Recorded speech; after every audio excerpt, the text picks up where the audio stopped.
Good evening. You're listening live to the Xtreme Movie Show. I am your host, Rob, broadcasting to you from a fallout shelter here in Pine Hills Palace, just west of Orlando, Florida. I've got RDD from the Great Midwest joining me tonight as we continue our season 2 discussion of the TV show Fallout. We're on episode 3, and RDD, I got to tell you,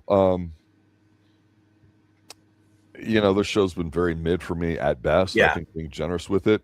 One of the issues I haven't really brought up too much, and I'm going to talk about it here because I actually think this episode did a good job of it in here, but it's also something they're not very good at is what's the tone of the show? Is it going to be kind of goofy with campy kind of horror? I mentioned that briefly, like with last episode and stuff. You mentioned the rat scorpion, and I'm saying that because the opening of the show I actually kind of like. We start off with a previously on kind of sort of, right, just to catch us up, right? Because frankly, we don't give a shit about anything that's gone because we're not really invested in the characters, in my opinion. At least I'm not. But it's nice the images to kind of like make you focus. So okay, we almost have something going on, but then we get this guy who is with the Brotherhood of Steel, and he's turning into a ghoul, which is a human that's been radiated a lot, but that doesn't die. It's like the Incredible Hulk, but not cool. And he's got all these kids working for him in his camp, and what they're doing is they're taking the caps off the soda because that's their currency, right? I thought this was kind of cool the way he talked to them, and it was an extended scene. That's good humor. Yep. The rest of the episode, Yeah. So basically, Thaddeus, who basically is a former knight of the Brotherhood who defected, is taking up, rescued all these kids and gave them a purpose, and in turn they sell the bottles of the cola, Nuka-Cola stuff, for money, and he's not wrong with the way he says it, and he says it in such a way, but it's so obviously supposed to be like a child exploitation kind of scene. But when you look at all the kids, some of them are ghouls, some of them are like regulars. A lot of them have different growths and crap on their face or whatever like that too. So I'm saying he's doing them a bit of a service here too. He's finding positive expectation for the kids and for him, at least for now. And people might argue about all that too, but that's kind of the humor for it. It's a little tongue-in-cheek from the adult perspective. It might be funny if these kids rise up and like murder him like later in a few episodes, if they could run something with it. And they could do something kind of cute that way, just as a side thing here. But all they're doing here is establishing Thaddeus and what's going on with him, because that's going to play a part later. Yes. But my biggest issue with the comedy, quote unquote, there in air quotes, is this whole scene with the Legion after this with Lucy. This really was bad. And I'm not blaming Macaulay Culkin. I'm not. I say this is the Home Alone episode. I'm not blaming him at all. Macaulay Culkin being in here was kind of a shock because I don't watch previews of like next week on this episode or whatever. I just turned it on and it's there. And it's not his fault. Yeah, this episode had its ups and downs for me, but for the most part, it just like the first episode, it just falls flat. But it's kind of like stuff you've seen before. The humor is for this. We have two groups of people who basically are worshiping or pretending to play Romans. They don't know how to pronounce Caesar because that's how dumb everything is. Fallout, pretty much, this series has proven, especially this season, it's like Idiocracy. If you've never watched that movie with Luke Wilson, go check it out. It's fantastic. It just shows you what happens when history is ignored and people just get stupider and stupider, and somehow keep surviving. And so we have two groups of survivors. They're basically they don't know. They have a former government. They have their own little pilot or Pontius Pilate, whatever. Their Caesar. He died. But and they're warring over who's supposed to be the successor, and of course Lucy walks in, and the first thing they're like, she's graded by Macaulay Culkin, who is like pretty much like the right hand man to this fake Caesar, whatever they call him, Kaiser, because that's how stupid they are. Yeah, and they're like, and she has no idea what they're talking about at first until she realizes her being educated because she was in the vault, and she's talking like, wait, do you mean Caesar? And I love it because she's pointing out this was actually exceptional for her. There's probably because she's always been naive, but she's naive in social, she has no human interactions. Interactions. Yeah, she knows the knowledge, but she's stupid otherwise. Where they're stupid because they don't have the knowledge, but they have the social interactions that they've formed living on the surface. So it was nice to see her kind of like showing her that she's actually is kind of like remember she's kind of book smart, so she knows about Caesar and she knows about the fall of Rome and all that stuff. So, but yet she is one of those people that basically has the belief they know. Well, he's taught, good people are survive, bad people don't. And so her naivety kind of gets her into trouble here because she took because remember Walter Goggins said like hey, his character the ghoul, if you keep these people here are no good, just keep going. So she follows this girl back to the camp. She gets him kidnapped, and they kind of like first they're gonna negotiate or basically like because she's a prisoner. Well, they think she's a virgin, and she realizes, oh, I'm not a virgin anymore. In fact, because the joke is like, yeah, because she lived in the vault. Yeah, I actually slept with my cousin and all the other people and stuff, so I'm not like a virgin, so you can't really sell me for that. So instead, because she's waste, and I thought was interesting because normally I thought they would have thrown her in like the labor camp. They decided to throw up on a fake crucifix, tiring her, to let her die. Well, and also the lady that she rescued, they just quickly beheaded her. Yeah, and so and they did it in a way which I'm like, okay, that's fine with me because the outfits and they put her on a are pike. very hit miss, and here I thought they hit well, but here's the problem: this whole Legion thing, when you're playing a game, each of the factions have their like identity, and in their own way, they have a certain amount of lethality to them, where you're scared, right? And this one was like the brutal one.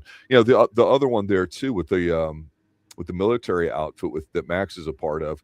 I mean, that's portrayed kind of like somewhat accurate or whatever like that, because you kind of believe that, hey, if nothing more than nothing more than like a dumb Marine, it's just going to beat you up or something, right? Although they're adding stupid stuff to it now. So, but here, the whole thing with their virginity and all that, I'm like, is this supposed to be funny where you outsmart them or trick them?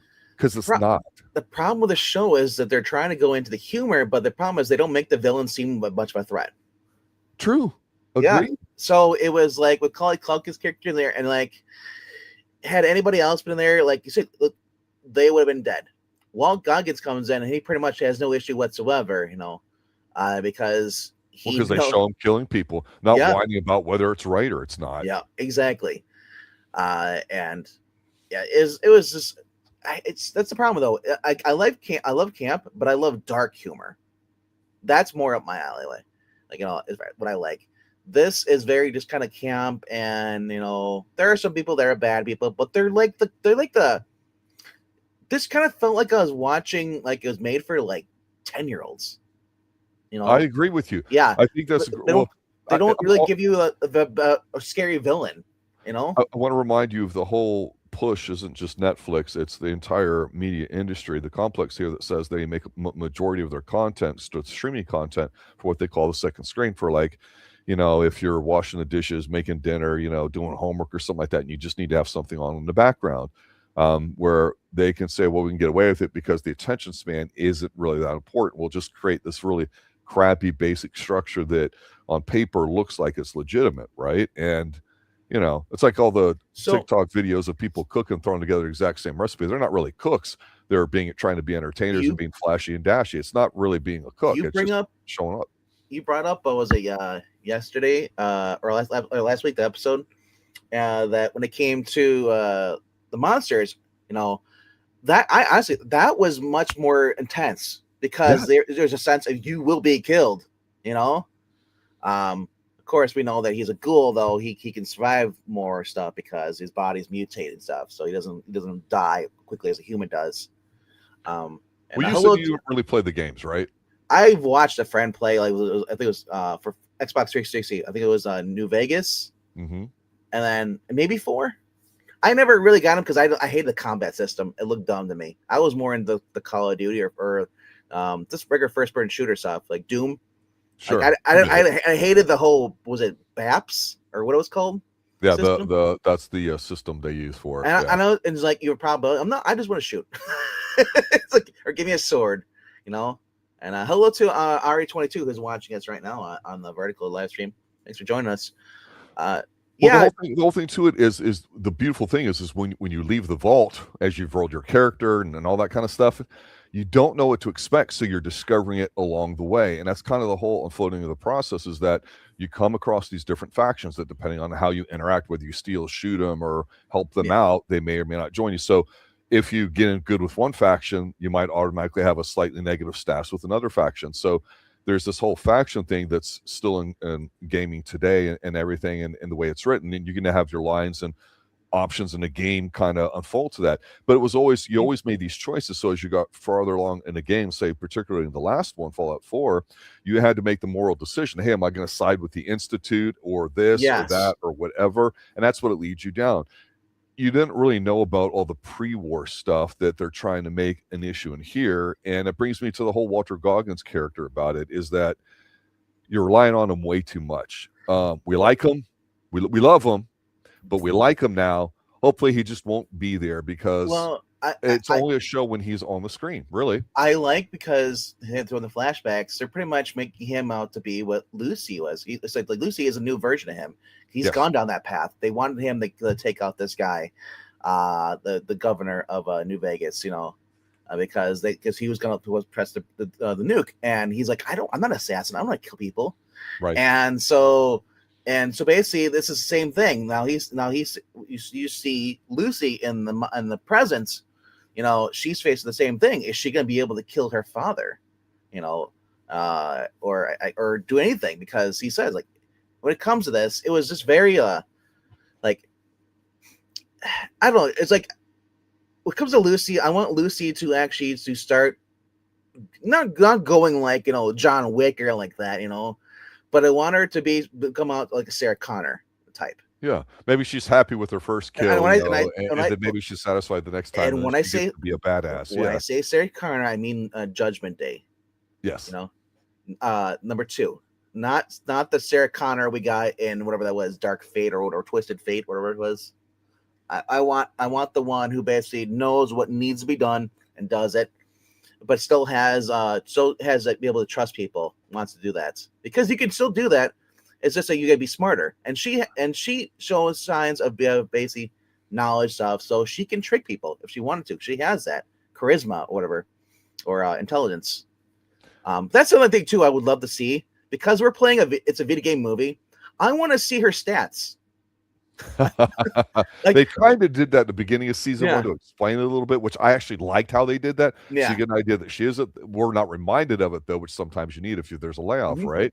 Yeah. I do like the fact that in here, Dog Meat's walking with the ghoul once he kind of gathers himself and he's leaving, and he finds that empty resort camp. And he's kind of whining at him, and he's like, yeah, I guess we're going to need her down the road or whatever like that, because that's what a dog would do, right? Right. That's kind of cool. So there's some nice touches the show can produce. But the whole stuff with Max here and a Brotherhood and so the Kumail guy coming in, I'm like, you want to talk about Macaulay, which I don't blame him. No. It's like this. Here's how I look at it, and maybe you have a different point of view. No matter what the material is you're doing or how you choose to present it, people that have money hire a producer that says, okay, I will get the people together to do the job. The writer writes the story, it gets approved on by a bunch of people in the room, and then the director's job is to shoot it. That's it.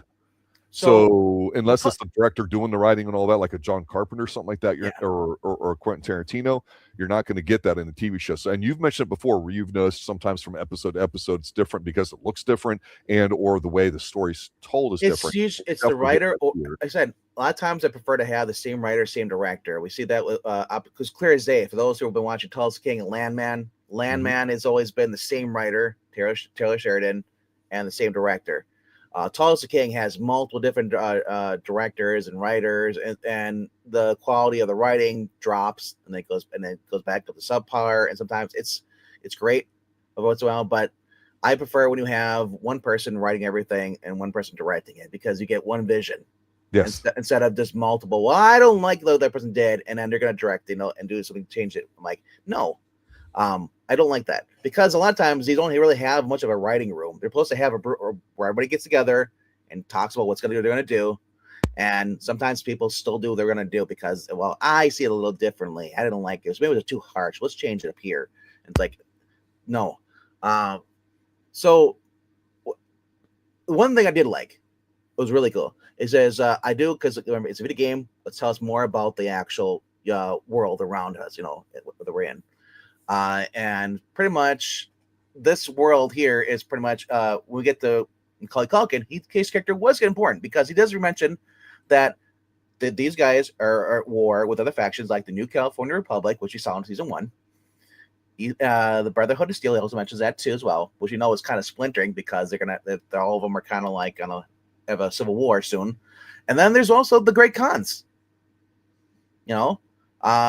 which is basically the Great Khans are a raider tribe, which we really haven't really seen that I've noticed. And so I don't know. It's like I would love to see more different tribe stuff because we've already seen the grifters, and we've seen some of the zombies. Mm-hmm. I want more monsters. I said I want that. I forget what it's called. And I think you want more of the game.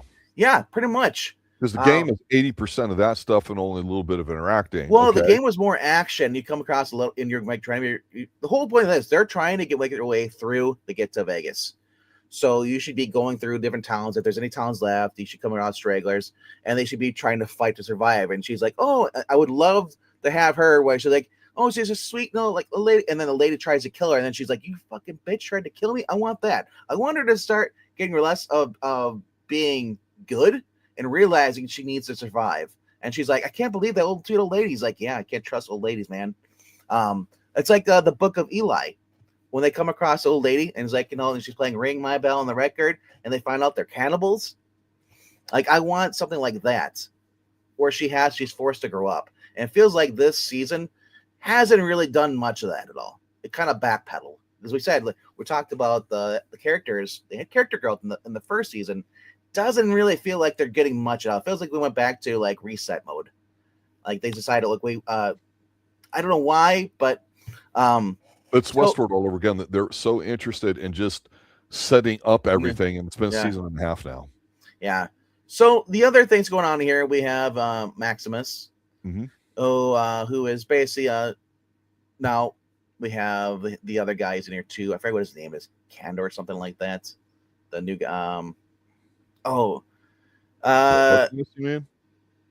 and the guy he has to basically that just shows up, the one who's basically trying to like recruit him, say like he's from the other camp.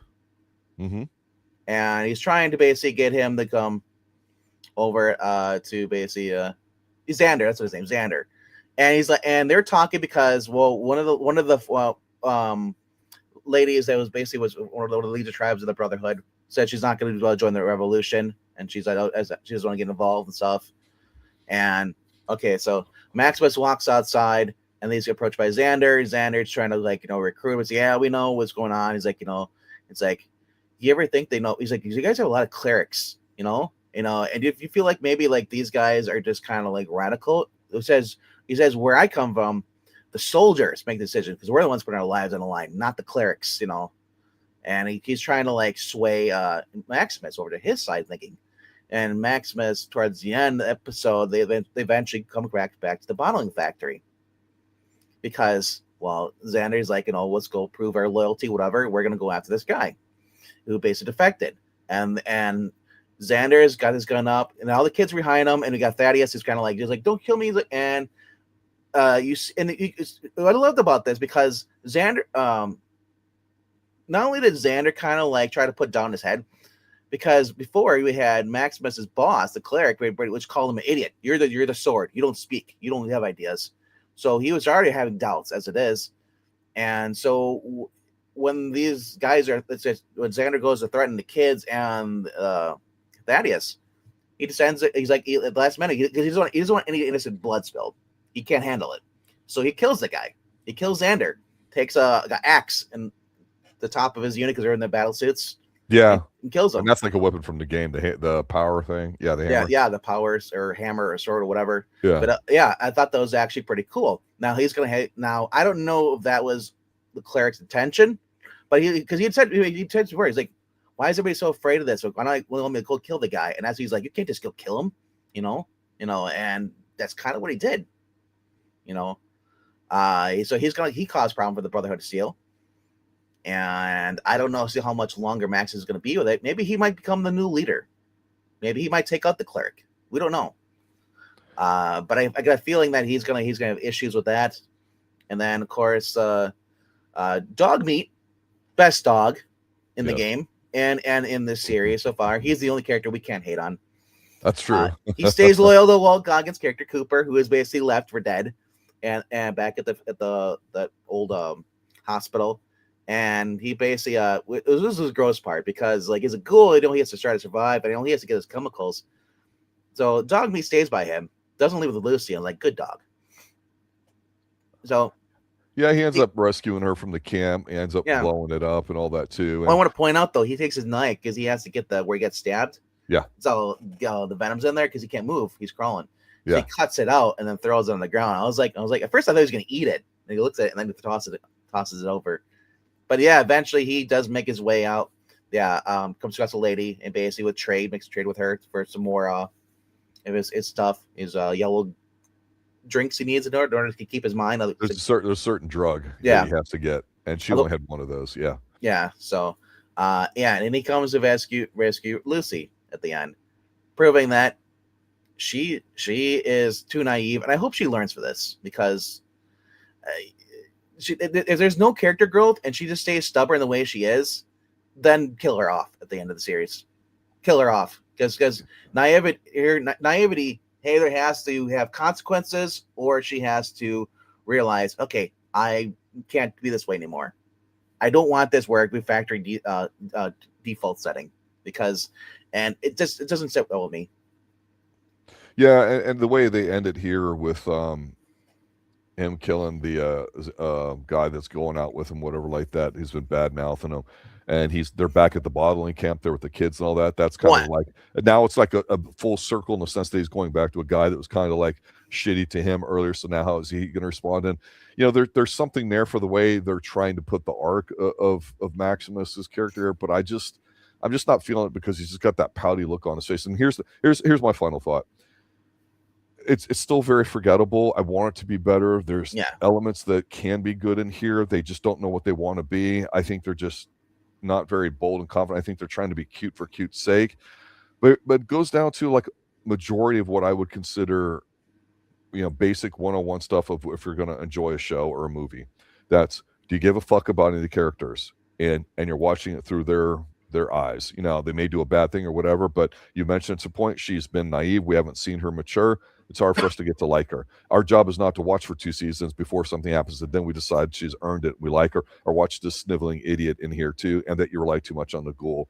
If you're going to be campy and goofy and write it for a 10-year-old, go in that direction and just be earnest about it or whatever too. There's too much potential here they're wasting. But on the plus side, it's 100 times better than that shitty Lord of the Rings that they attempted doing, and I say that as a guy that tried watching it several times and kept quitting on it because it's just the first 10 minutes are horrible. They don't know how to make something look good. Here, at least we get some good outdoor stuff where you feel like you're a part of the Fallout universe. If they could do better with it, but to your point, they should do more of the game stuff, like with the monsters and everything else there too. That would help a lot. Yeah, I forgive for those who are like, who play the game. I can't remember. There's a giant monster. I keep meaning to look it up, but we saw the giant skull at the end of the final episode of season 1, and it's a very popular character in the Vegas game. It's a giant undefeatable beast. Those Deathclaw, I think, is the name. Is that Deathclaw? I think it's called a Deathclaw. Okay, yeah. That sounds familiar. And my friend who used to go he's like, son of a bitch, because you you're not prepared for it. You don't have the weapons. That thing is fast, and you're running for your life. Yeah, it's a bullet sponge. Yeah. I give me the Deathclaw. I either at the end of the series I wanted to come in and be like, or just show me there's a Deathclaw stalking the grounds.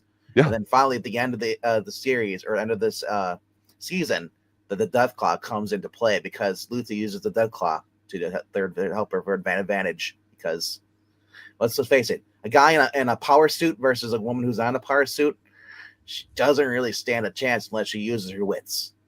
Yeah. And the ghoul, Cooper can only do so much. But yeah, I don't know. It's like, I'm curious to see as far as what goes on as far as Cooper. Cooper was approached. He went to go for his buddy Charlie's basically like funeral, whatever, or a memorial service. And it just showed you how, even back then in the flashback, like a lot of people just didn't give a shit at all about patriotic stuff. The one sender, she's like, you may not know me, that's because I'm not rich, I'm not corporate sponsor, blah blah blah. She doesn't really care. She doesn't remember who the character soldier's name is. Sound like a phony though. But Yeah. it's not funny. No. No, what I was reading up to is that that's the whole scene where basically you have Cooper talking to his other buddies. Like he's like, yeah, your boss wants me to do. You know what she wants me to do? She wants me to go kill this Robert Haas, I think it was. House. Yeah. And he's like, I ain't fucking a killer. And he's like, oh, I'm sorry, I didn't know that. He's like, whatever. He's like, he's like, yeah, but would you rather just kill one man and save the world? Version, like, kind of that spiel, whatever. So after this, Cooper goes to go take a piss, and he's approached by, I think it wasn't Robert Haas, was it? I remember which one of the guys. It was the guy from I can't remember what his name is, but and that's a problem. Yeah, that's emotional attachment to the characters, or at least I know his name because I watched this yesterday and then I kind of forgot everything because I was doing everything else. Yeah. What was the approach for? Well, it was basically he wanted to talk about see if he's a loyal, because he's it's a reference to the McCarthy period where they tried identifying people. No, but it was Hollywood with communism. That's what they're trying to emulate here. I know, yes, but that's not the point though. The point was this guy is a guy sniffing out to see if Cooper is a spy, right? Because this is the guy who creates the miniaturized control device. He put it in the neck. We saw him in episode, I believe it was episode 2, and that's what what's his name? The guy from Twin Peaks is pretty much experimenting with it. I think his name's Henry. Yeah.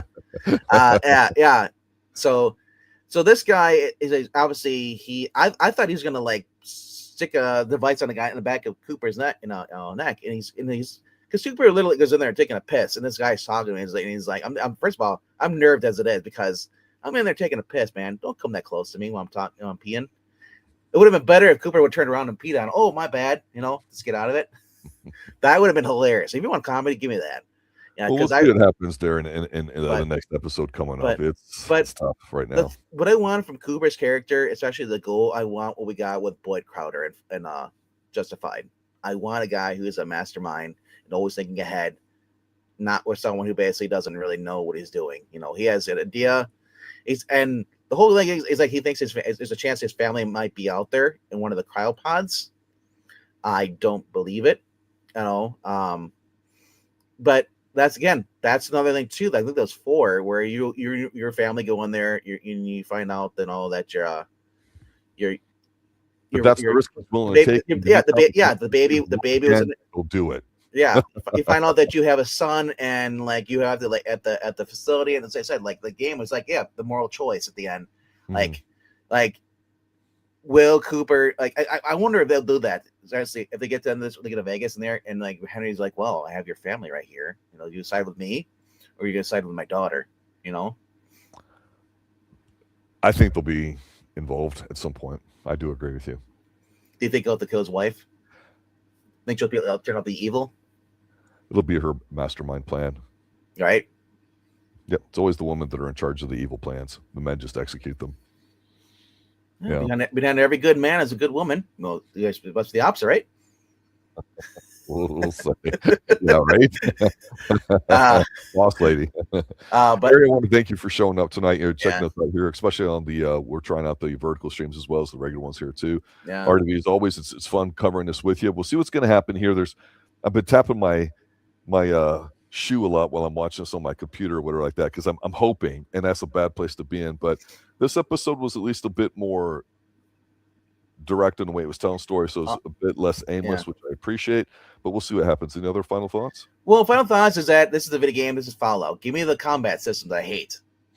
Let's see more of that. Where's the percentage of it would you use this? You know what? If I was the director, I would do it. At least, and I would do it in a style of Doom, first person point of view, and you're like, and it show you like here your percentage of what you could do, like, and that's what I want. I want her to put on like a goggle or whatever that tells her scope. It tells her, okay, this is your probability here. This, like, incorporate that into it's a game.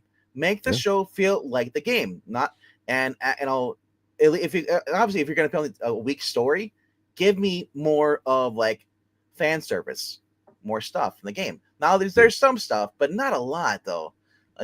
Is like if you go on the Wikipedia for like the fandom Wikipedia, that shows you some stuff. But as I now, if you played the games and you say you recently played them and you're a real hardcore fan, you might be able to put it. Hey, that's cool. This is this, you know. But like, where are the fucking bobbleheads?